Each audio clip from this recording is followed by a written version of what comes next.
Hey everyone, welcome to another episode of High Energy Girl.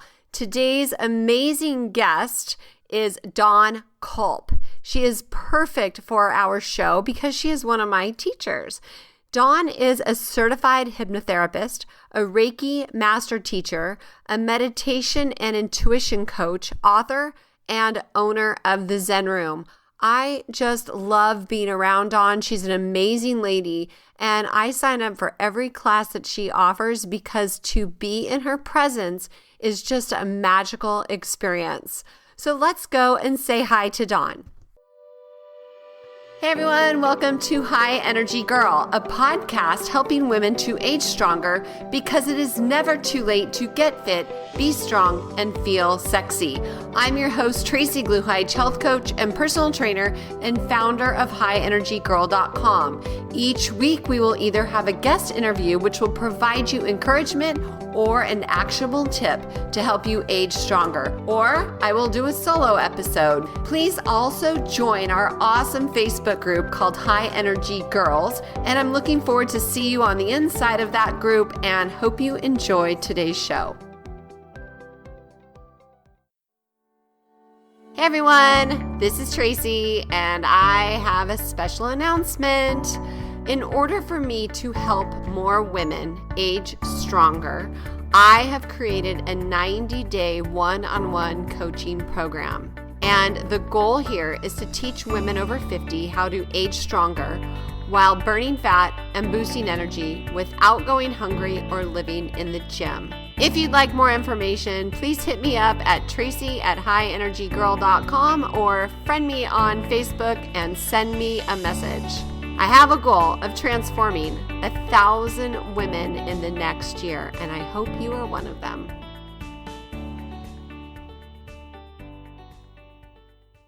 Hey, Dawn, thanks so much for coming on the show today. Hello, Tracy, my dear. How are you? I am just fab, just enjoying the beautiful weather we've having today. Yes, how about indeed. you? Yeah, it's sort of nice for those of you who are not local to Gilroy. I'll give you a little taste. I think we suffered 106 here a few days ago. So when I got in my car today and I saw it was a beautiful 73, I was very pleased. We have a nice little break this weekend, so it's exciting to be able to go outside and not sweat to death. So for the listeners that don't know you, why don't you just tell them a little bit about yourself? Well, my name is Dawn Culp, C-U-L-P is my last name. Born and bred California, in fact, born and bred Bay Area. I have lived in Santa Clara County my entire life. Actually, when I stop and think about that's a long time to be in one county, but I love it here. I love the weather. I love the people. I love the culture. I right now live in Gilroy, as we mentioned before. Not only do you feel the heat, but you've been smelling the garlic. We're in garlic season now, garlic harvesting season. My husband and I have been married for, I don't know, I always forget, 15 years, something like that, coming up. A long time. Love him more than anything in the whole wide world. I always say I love him more than sunshine. We have 3 dogs, no kids, and we're both self-employed, and we both really love what we do for a living. And what I get to do for a living is I'm a certified hypnotherapist. I am a meditation coach, and I work with energy, and I get to do that all day, every day, or 5 days a week. And I love it. I absolutely adore being able to help people not only feel better, but also find their true potential and uncover things about themselves that they forgot they had in there. And it's very rewarding to help people dust themselves off, get on their own 2 feet, and find their own glorious seed or potential inside of them, because we all have it. Oh, awesome. So I like what you just said, that you help people feel better. Yes. That is very relevant. So how do you do that? It is very relevant to maybe put a timestamp on this podcast, because I never know when people are going to be listening to this. If you're listening to this in 2023 for the first time, you're not going to really know why this is relevant. So just timestamp, we are smack dab in the middle of a very interesting event here that is global. It's COVID. So if you are listening to this now, this is very relevant. And if you're listening to it in 2023, you're going to go, I remember that spring and summer of COVID. So it's a very interesting event. I prefer to call it an event versus a pandemic, although I know sometimes people might say, well, you're not grasping the seriousness of it. And I would say that that's not true. I'm just also looking to encapsulate more than just the pandemic, because there's a lot more going on. There's a lot of growth going on. There's a lot of new opportunities happening. There's a lot of good that is going to rise out of this chaos, even though for a lot of people, as we are sitting right in the middle of it right now, they're not actually interested. Not everybody is interested in looking at what's going to grow out of the chaos. They're just trying to survive the chaos, and I totally get it. But one thing that every single human being on the planet has in common, and I know that's a bold statement, but I'll say it: who doesn't want to feel better? Yeah, absolutely. If on a scale of 1 to 10, if 10 is fantastic and 1 is horrible, horrible, horrible, even people who generally live at a 9 consistently love the cherry on top that gets them to the 10. Or people that live at a 4 or a 5 for whatever reason sure would love the relief of feeling like a 6 or a 7. So everybody enjoys feeling better. That's why relief is one of the most beautiful things that anybody can feel, because it's just like, oh, that feels so good. So yeah, I enjoy helping people feel better. That is fantastic. And I would love to know, like, how can we do that? Like, how can we feel better right now? Like, what would you recommend that people do to feel better? So one thing that I would say is, well, there's COVID. I always say COVID right now. I probably said it 10 times today and 40 times this week is, if it was a splinter before, COVID has made it a log and it won't be ignored anymore. So one of the things that a lot of people are having to do right now is they're being forced to look at things that aren't working for them. And for some people, it is big change. For some people, it's small tweaks. For some people, it's somewhere in the middle of big change and small tweaks. But for a lot of people, it's scary. Let's face it. Looking at change can be scary. They always say changing only takes a split second. Deciding to make the change can take a long time. But one of the things that I would say is, if there's something that was mildly irritating before, it might require you to look at it with a really serious lens now. And for some people, that's going to be really, really, like I said, really, really scary. But I wish that everybody knew or trusted themselves more. I wish that everybody realized that we all come to this earth not only with beautiful soul and an infinite amount of beautiful potential.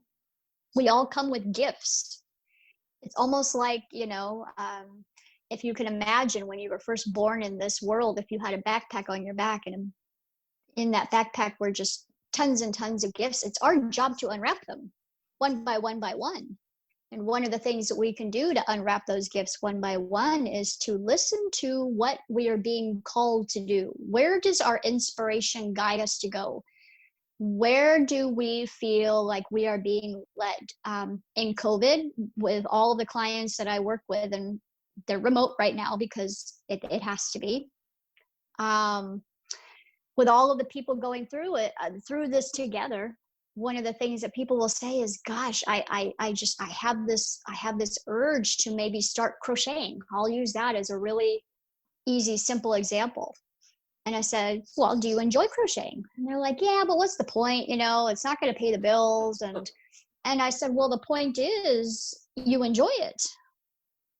And the other point is, how do you know what your crocheting abilities might grow up and be one day, right? How do you know that maybe you might invent some beautiful thing through your crochet work that doesn't exist right now? And but if all it does is bring you joy, isn't that enough? if all it does is take your mind off of your problems and put a smile on your face, and all of a sudden lull you into this beautiful hypnotized place. Crocheting is very, very therapeutic for those who love to do it. It's about rhythm and timing, and next thing you know, they can daydream, and then they kind of get lost in the work, and the next thing you know, you've got this beautiful scarf or hat or pair of socks or whatever. But at the end of the day, if that's all it did, isn't that enough? If all it did was put a smile on your face, isn't that worthy? And don't put a ceiling on it. How do you know that you won't create this most beautiful line of something that maybe you make an Etsy store? Maybe it can be something more than just putting a smile on your face. But I think we all need to say, if it puts a smile on my face, that's an important enough reason to do it. That is a great point.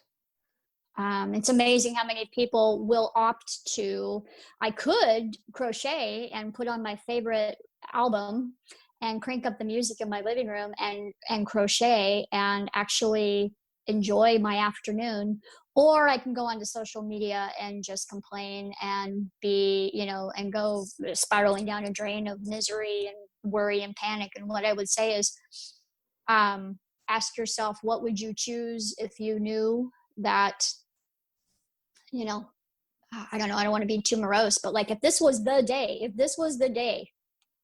you don't know what's going to happen tomorrow. Nobody knows what's going to happen tomorrow. Do you want to be sad and miserable and worried, or do you want to be joyful with your favorite song playing?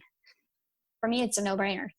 Mm-hmm. So for my emotional constitution, that feels better. What most people will say is, yes, but you need to be informed. Yes, but you need to have the information. Yes, but you need to know how to vote. Yes, but you need to know. And I say, there's a time for that too. But what happens is, for a lot of people, they go on to social media, maybe with the anticipation of spending 2 or 3 minutes on there. And 3 hours later, they're having a conversation with some troll that they don't even know who it is. And now they're just in a horrible mood. And what good does that do? Mm-hmm. Yeah. Our behavior matters. What we how we choose to spend every minute of every day is our choice.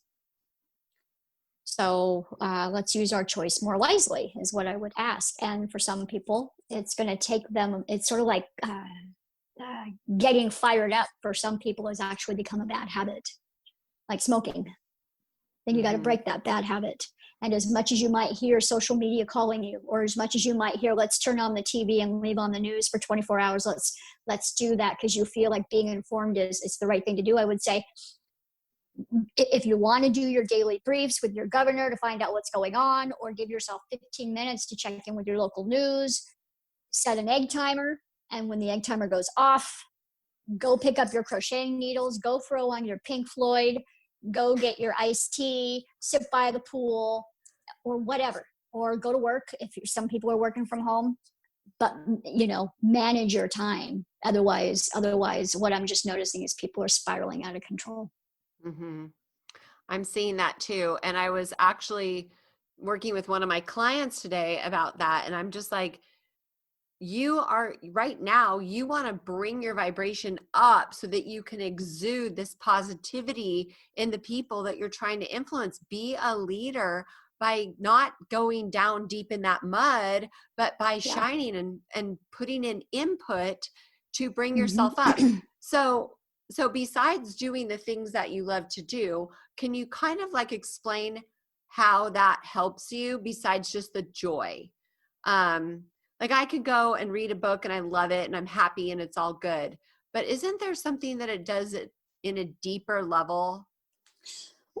You know what? So it's funny because I always say that there's Twinkie thoughts and banana thoughts. First of all, knowing, I thought about this once. I said, I need to do a calorie counter for thoughts, which is, all right, if I appreciate someone or if I appreciate myself, then that would be the equivalent of a 100 calorie thought. But if I criticize someone or I criticize myself, that's a 1,500 calorie thought. And if we can count our calories every day, that is, let's face it, calories are energy. It's energy that you take in through your mouth, right? What is your calorie intake? So your calorie intake is how much energy is coming into your body through food. I would argue, or propose is a better way of putting it. I would propose the same thing matters with thoughts and words. Thoughts are thoughts that you think, words are words that you speak, okay? And there are 100-calorie thoughts or 1,500-calorie thoughts. Which one? Now, I seriously, I have played with this idea of doing a thought word calorie counter. When you have exceeded your maximum for the day, then you can't complain anymore. Right? It's like, okay, I'm not saying that we're not all human and that maybe we won't throw a little bit have a little bit of a moment where our inner child throws a temper tantrum and go, oh, I'm so frustrated. I just want to go and sit in a restaurant. And my inner child might even pound her fist for a minute. But then I say, all right, okay, but that's fine, except that I'm really loading up my thought and word calorie counter right now. And just like I would do if it was food, I need to now adjust what I'm going to allow myself to think or speak or say moving forward. I've even thought maybe, if the goal is to have 1,500 calorie counts a day, that maybe good thoughts would have to maybe be negative. I don't know. I have to play with the idea. But the idea is, if we can count our calories for our food, we should be able to count our calories for our thoughts and words. So telling someone how much you appreciate them, that's an apple thought. Telling someone how beautiful they are, or the heart that they have, or helping to inspire them, that's a banana thought. Telling someone what they're doing wrong, telling someone how they're disappointing you, telling someone that they should be ashamed of themselves, that is a Twinkie thought. That is hilarious. Or a Twinkie word, right? And it's like, okay, we are all responsible for the words that we speak, and we are all responsible for the inner dialogue that we hold, whether we say it or not. You could maybe not be saying, I think you're a dodo, but you could be feeling it or thinking you're a dodo. You will literally feel your vibration in your heart shift. In fact, I would invite all of your listeners to do this, unless you're driving. If you're driving, don't do this. But if you're not driving, I want you to do me a favor. I want you to just close your eyes for a minute. And I want you to imagine that you have a 5-year-old sweet doe-eyed child in front of you, big long eyelashes, sweet little smile. Maybe it's someone you know, maybe it's someone that you don't, but this little cherub is adorable. And I want you to tell that sweet little thing, you are so beautiful. You have the sweetest heart. You are so kind. You forget how special you are. So I'm here to remind you how special you are. Not only do you see their face light up, you can feel your heart feel big and open and loving and sweet. Now, that would be an apple thought, apple words, banana feelings, like all those beautiful, high nutrition, beautiful value thoughts and words.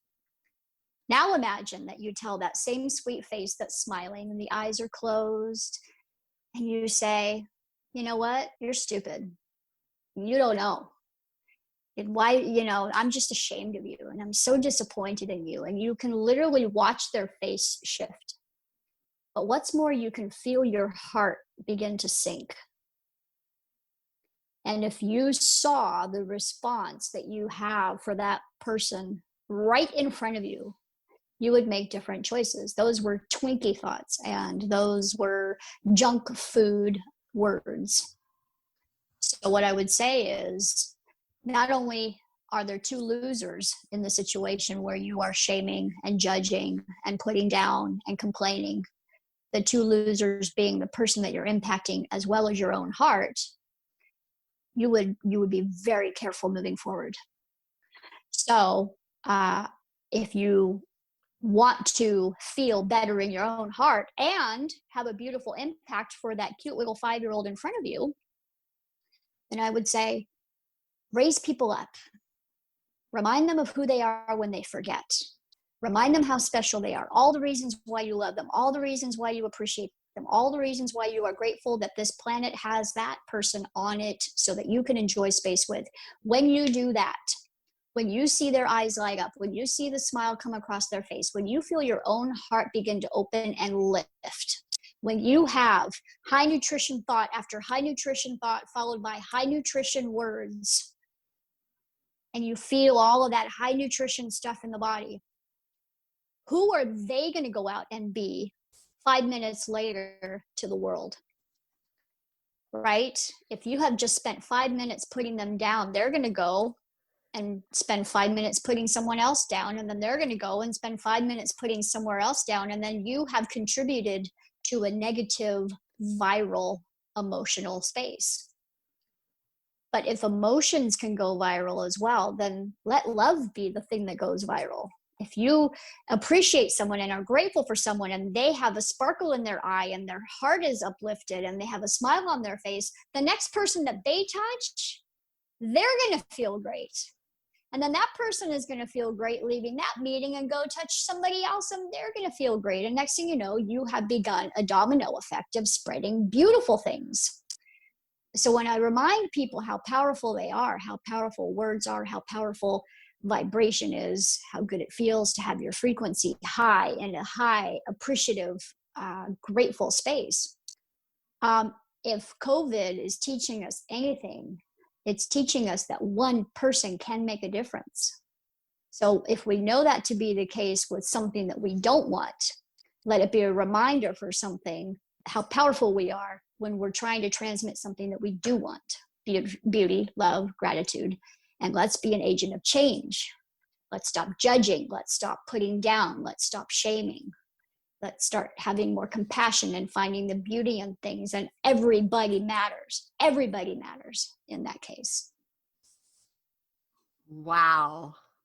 That just Sorry, had me I in just tears. No, I loved it. It was so you, just, that was beautiful. Well said. Oh my gosh. Good. Okay, Yay. we're all done now. That was the message. No, I'm just kidding. Yay. You just made me like tear up. That was just beautiful. And it was so, so important, because instead of everyone competing about who's right, let's just love each other and let the rest just fall, like I love Well, it. and then there will be some people listening to that going, yeah, kumbaya, that's wonderful, good for you. But don't you realize that there's a real problem? And I would say to those people, I get it, I hear you, and I'm not discounting any of that either. But at the end of the day, if we're doing all of these things to, let's just say, okay, some people are into wearing gloves and some people not so much the gloves because boy, you have to change them every 15 seconds.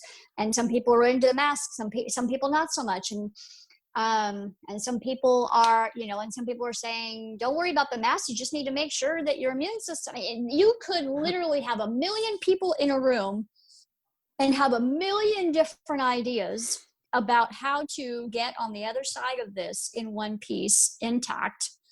And what I would say is, I don't think anybody is right or wrong for doing what everybody feels that they need to do. But at the end of the day, respect, consideration. One of the things that I do not do social media hardly at all, like hardly at all. When this whole COVID thing really, really started, what I noticed is people are in big time survival mode, and I get it.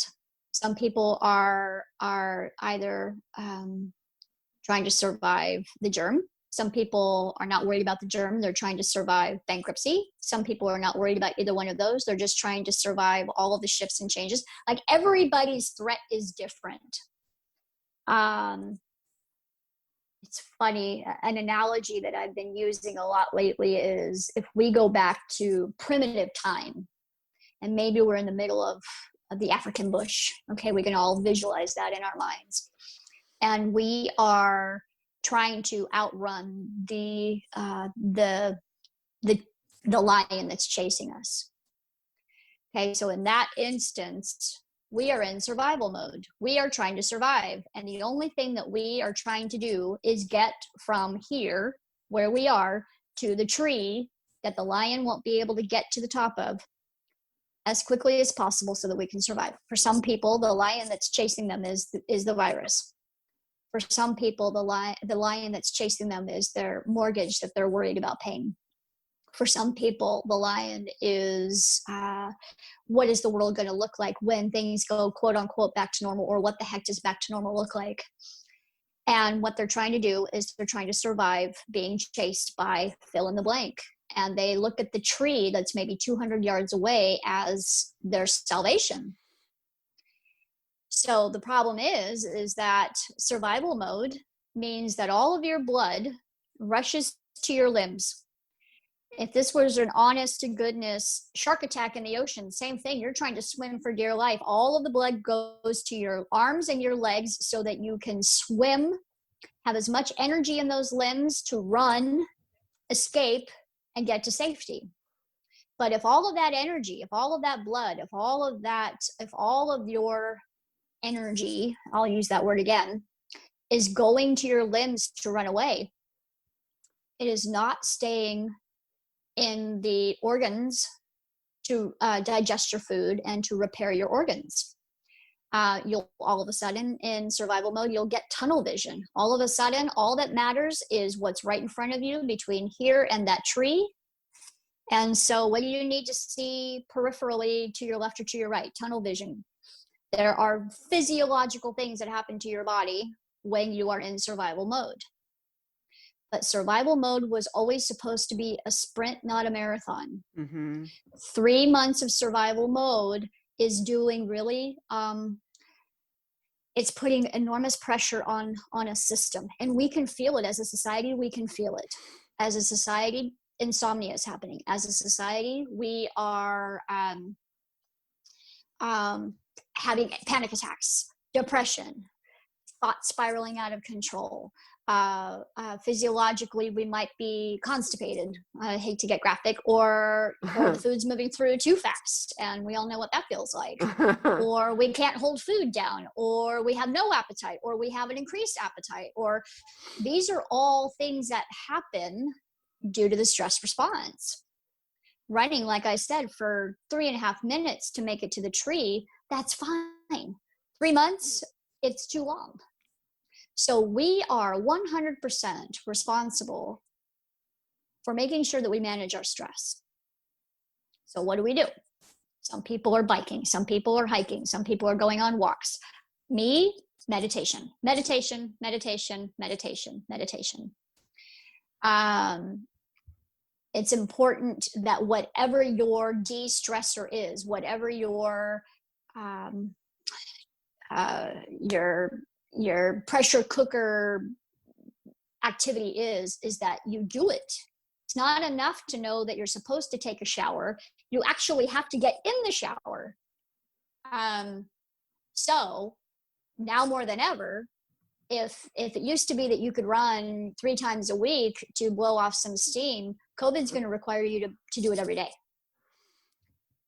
We have to be diligent about managing our stress, because when the stress hormones start to subside, I'm going to use meditation because that's my preferred, energy work and meditation. That's my preferred method. For me, it works. And for my clients, they adore it. When we do a meditation, and when I have people put themselves on a meditation beach, and people, I can hear your audience now saying, I've tried, it's too hard. And I'm telling you, you know what, give it a time or two. I've got group meditations that I do, and people catch on much more quickly than you think. But when you are on that meditation beach, and when you are learning and breathing and settling down and slowing down, and plus all of my meditations, I do energy work within them. So that really, really helps people to get into the zone and really get into a still space. Guess what? The blood and the energy starts to come back to your stomach. It starts to come back to your heart. It starts to come back to your chest. All of a sudden now, you're not in that survival mode anymore. your energy is starting to run more fluidly. You're starting to be able to breathe. All of a sudden, right in the middle of meditation, stomach start to gurgle and churn. Next thing you know, headaches are starting to slip away. Next thing you know, muscles are starting to relax. Next thing you know, breathing returns back to normal. And then all of a sudden, when your body physiologically moves out of fight or flight, which is what survival mode is, and back into rest and repair, next thing you know, your digestion's back on track. Okay, food's moving through like it's supposed to now. All of a sudden you can breathe again. All of a sudden insomnia is no longer a problem. All of a sudden people are sleeping through the night. So the meditation for my clients has been a game changer through this whole thing. I mean, yes, we're not doing it in person like I would prefer, but we're doing it virtually. And I've got people coming from all over the country logging into my virtual meditations. I have a meditate at home program, and I'm getting texts the next day going, beautiful night's sleep. Thank you so much. Where's the replay? I want to listen to it a few times this week. And there's a whole page where I've got all of my replays so they can listen to past meditations. And then all of a sudden they're starting to feel like a normal human being again. That is beautiful. That is what we need, is to move out of fight or flight. Or for some people, they just feel frozen, fight, flight, or freeze. They just don't know where to go.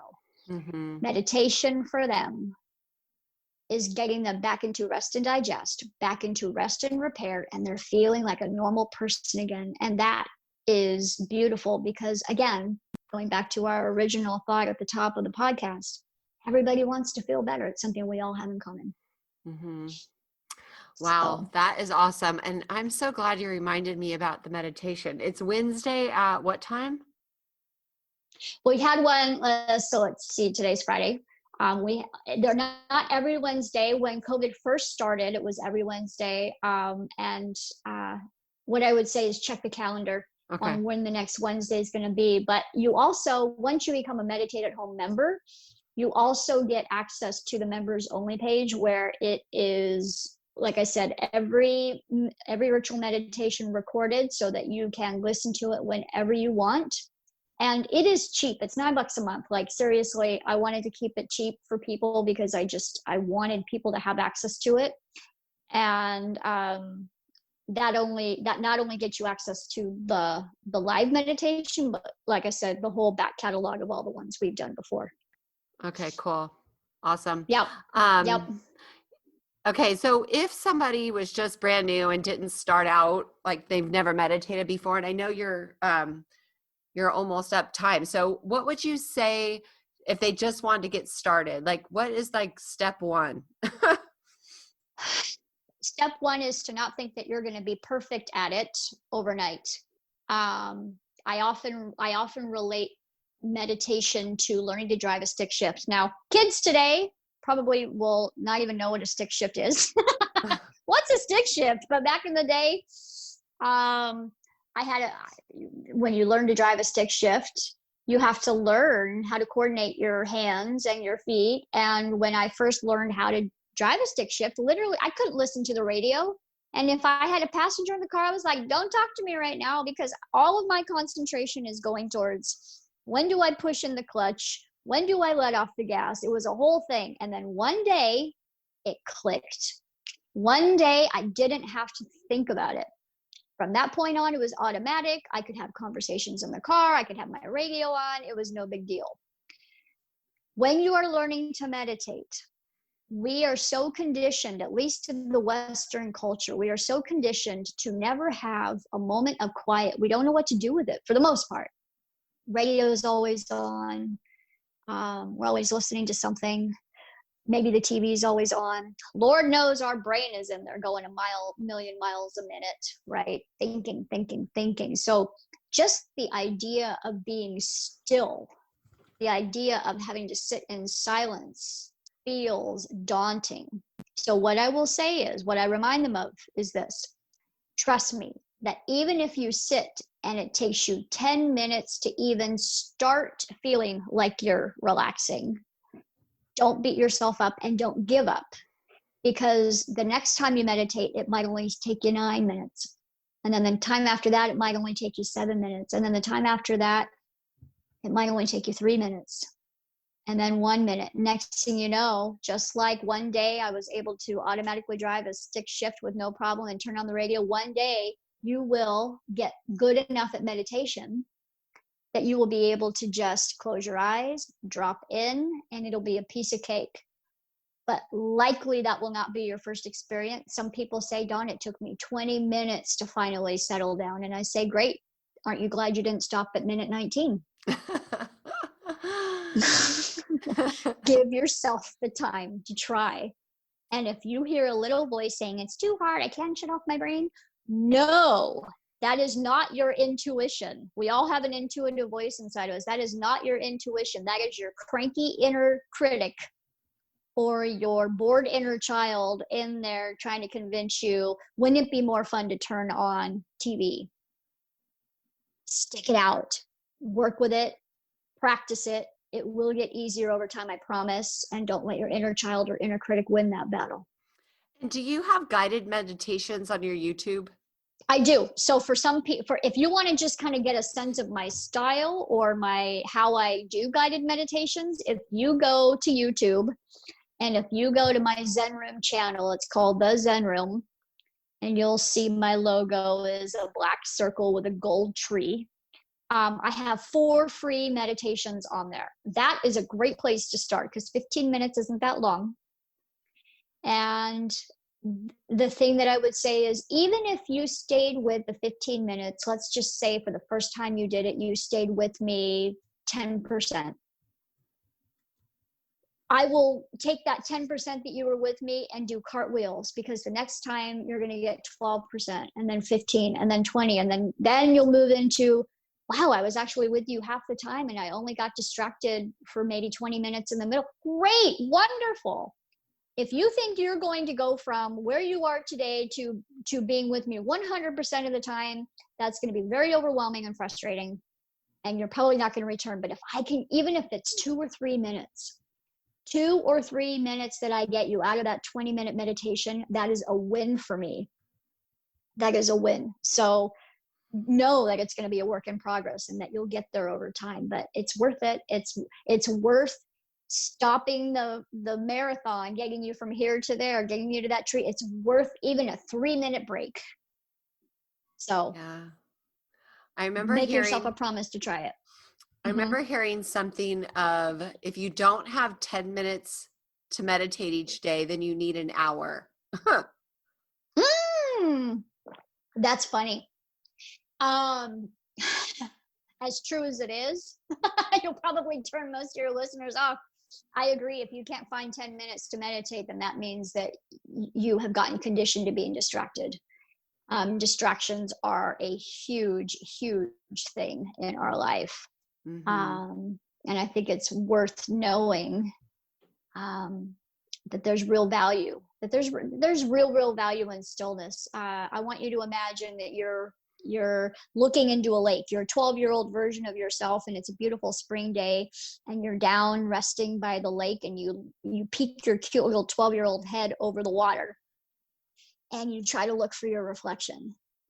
And if the water's really, really choppy, and if there's a lot of breeze blowing the water, you're not going to be able to see your reflection. But if you can peek your cute little 12-year-old head over, and the water's very still, and the air is very still, you can see your reflection. And in that moment, you realize that's where aha moments live. That's where new ideas have room to incubate. That's where you can see who you really are. So the beauty is in the quiet and the stillness. Yeah. Wow. But for most of us, we live in a world of distraction. And when there's distraction, there's no reflection to be seen because the waves are too choppy. That was beautifully said. You've got me teary-eyed twice, Dawn. That's so like you. Jeez. So then you have a book. Let's talk about that. I do. So I meditate a lot, as you can imagine, because my stillness and my quiet brings me lots of aha moments. And so I would come out of a meditation with like, oh my gosh, I've never thought about that like that before. Or, oh my gosh, I've never seen or considered, or just aha moment out of aha moment after aha moment. And I said, I got to write this down. I don't know, like, it's just me and my husband. We don't have kids. So I said, this is a really cool lesson that just sort of downloaded in, that I just came to me in meditation. I got to write this down. And if I die tomorrow, this is a good enough, cool enough lesson to share, right? So I started collecting. I called them my lessons from the Zen Room, because that's what I call the meditation space in my house. And it's consequently what I call my business. I got to share this lesson from the Zen Room, even if I just jot these down. And so I had 2, and then I had 3, and then I had 5, and then I had 7. And then next thing you know, I'm like, I got to do something with this. So I wrote a book. One of the things that I did with my COVID time, which was very fun and cathartic and inspiring for me, was I took all of my notes from all of my lessons from the Zen Room, and I put a chapter right out in front for people who wondered how it all worked. How does this work? Like, what does she mean, lessons from the Zen Room? And what happens when she meditates? I'm really curious to know her process. I put a chapter in front trying to explain what happens in my brain or in my head when I do meditate, and how these lessons come about for the real curious people that want to peek for the man behind the curtain. And then I went and I sent it off to an editor, and she did beautiful work and making sure that all my commas were in the right place. And then I have a client of mine, Margaret Robinson, who did the most beautiful cover artwork. And next thing you know, I have this book. So it's called Lessons from the Zen Room. You can get it on Amazon. You can get it on Barnes & Noble. You can get it in my store. That would be fun, because, when COVID is over, I can give you a hug, or when during COVID, I can at least wave from across the room when you come in to pick it up. But my idea is these were cool enough lessons that I thought were fun and interesting. And it's sort of like my way of sharing my notes with the world. Aw. So that's that. Yeah. That is so cool. I Very love exciting. it. So how can people find you? Like, what is your YouTube, your website, all that? Yep. So my website is www.thezenroom.net. And from there, if you scroll down, you'll find all the ways of reaching my social media stuff. But I got to be honest, I don't do a ton of social media. The lion's share of my life, I am working with individuals one-on-one. Like I said today, that's in this COVID world, it's all remote. I'm either teaching classes, I teach Reiki classes, I teach intuition classes, I teach meditation classes, I teach, oh my gosh, you name it, helping people understand energy, that we're more than just these physical bodies, that there's this whole animated energy system underneath it that feeds us and inspires us. But most people don't give it much thought or consideration. So all kinds of classes on that. I do a lot of one-on-one work. And the idea is that when you have a session, whether it is a group session that you come to or a one-on-one session, that you leave feeling freaking amazing. Am I allowed to say freaking on your show? Yeah. I have a book. My book is called No Frickin' Way. Well, there you go. Okay. Thank you for that. And you spell it W-E-I-G-H, right? Yeah. Yeah. It's about clever. ditching the stupid scale. I noticed I have my my session with you on June 3rd. Woohoo! Woohoo! Yeah, That's I do next tend Wednesday. to book that's fabulous. I do tend to book a couple months out in advance. But if you guys and I mean, you can attest to this, Tracy. I keep my prices really affordable because I don't want to price people out. Yeah. So, whether it's a one-on-one, remotely or in person, or a class, the idea is that we are all amazing individuals with more potential than people give themselves credit for, because whether you want to call it God or universe or higher power or divine intelligence, for us to forget that we were created from something so significant it is really, really important that we remember that the intelligence that created us gave us everything that we need to thrive. If it gives us the impulse, it will give us the instructions and the know-how and the timing if we trust it. And somehow, again, we just got distracted. And we got to come back to ourselves, because there's tremendous love, for lack of sounding like a hippie or, whatever, but we've got to get back in touch with that beautiful, loving, untapped potential that we have inside of us. It is time for us to start unwrapping our gifts. It is time for us to start remembering who we truly are. It is time for us to open the backpack that we came to this world with and say, if I was born to do ABC, I've got to start doing it. Not only for myself, but because the world deserves me to share my gift. Imagine how unfortunate it would be if Mozart decided to never sit down and play the piano. We wouldn't have all that music to enjoy today.